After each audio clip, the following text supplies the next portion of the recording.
माँ माँ, अरे क्या माँ माँ कर रहा है? बकरी का बच्चा है क्या? अरे माँ मजाक छोड़ो, मुझे फाइनली वो मेन चौराहे वाली दुकान मिल गई है। अब देखना, आपका बेटा दुगनी स्पीड से पैसा कमाएगा। ओफो, ये क्या? मेरी ऑनलाइन मेकअप क्लास चल रही है। इतनी जोर से क्यों बोल रहे हो आप दोनों? अरे मेरी धर्म पत्नी जी, मेकअप क्लास बाद में करना, वो चौराहे वाली दुकान मिल गई है हमको। अरे वाह, रुको मैं अपनी माँ को फोन लगाकर बता देती हूँ। अरे मैं भी अपने रिश्तेदारों को बता देती हूँ, कितनी खुशी की बात है। हाँ हाँ, मैं भी अपने दोस्तों को बता देता हूँ, 1 हफ्ते बाद रजिस्ट्री है। बस घर में खुशी का मौका था।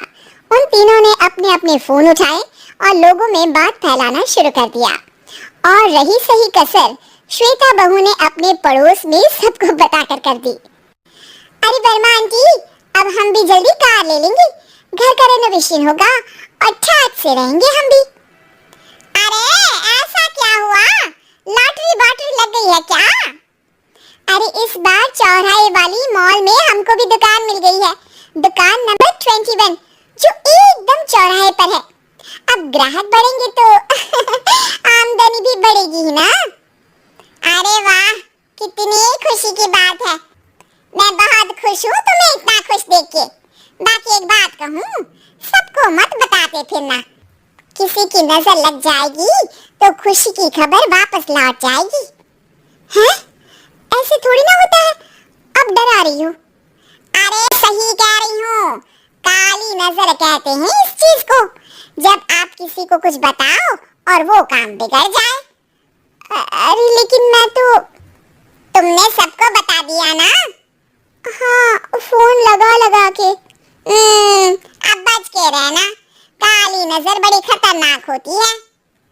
श्वेता इतनी खुश रहती है कि वो वर्मा आंटी की बात पर ध्यान ही नहीं देती, जबकि पड़ोस में और भी लोगों से खुशी की खबर शेयर करती रहती है। अगले दिन राजेश बहुत दुखी होकर घर आता है। अरे बेटा क्या हुआ? मुंह क्यों सूजा हुआ है?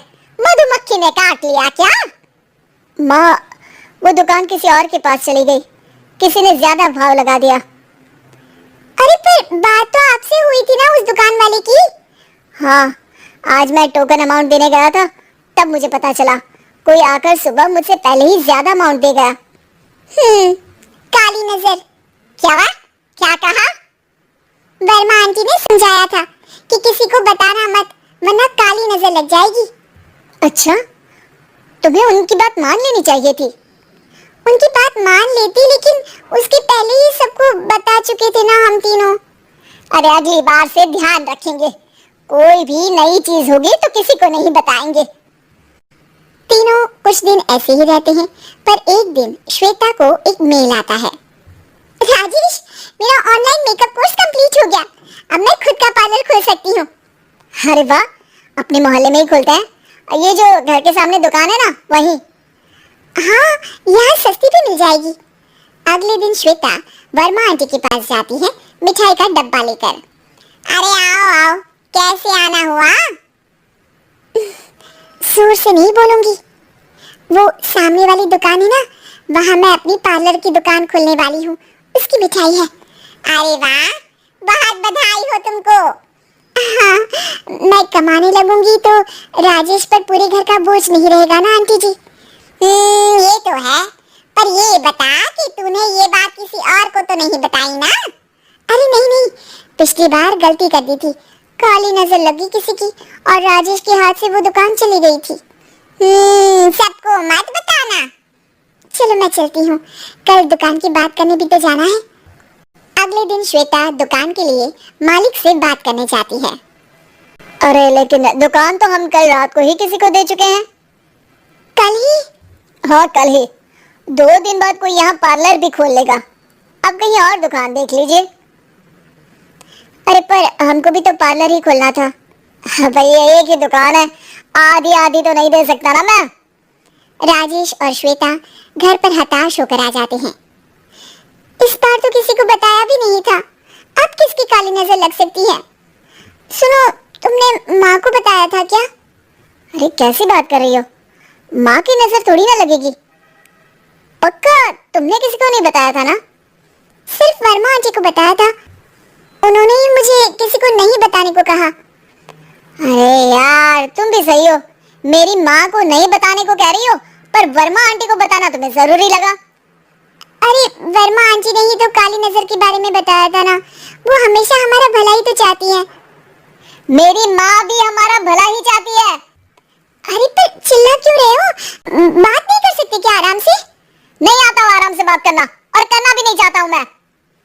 दुकान जाने का दुख गुस्से में बदल गया था और राजेश और श्वेता में बात बंद हो गई थी। 2 दिन बाद मोहल्ले में पार्लर का इनॉग्रेशन हुआ, जिसमें मोहल्ले के सभी लोगों को बुलाया गया, पर श्वेता, राजेश और माँ नहीं जाते। माँ अंदर आ जाओ, क्या देख रही हो? अरे नया पार्लर देख रही हूँ अपने आंगन से। देखो, माँ को दूसरे का सुख देखने में कितना मजा आ रहा है, मेरा दुख नहीं दिख रहा इन्हें। यहाँ मेरा पार्लर भी तो हो सकता था। अरे चुप रहो यार, हर बात में लड़ाई क्यों ढूंढ रही हो? राजेश और श्वेता फिर बहस करने लगते थे। तभी माँ ने दोनों को बाहर बुलाया। अरे जरा देखो तो, दुकान चलाने वाले का बोर्ड पर नाम क्या लिखा है? श्रुति वर्मा। गाड़ी निकाले बेटा, हमें कहीं जाना है।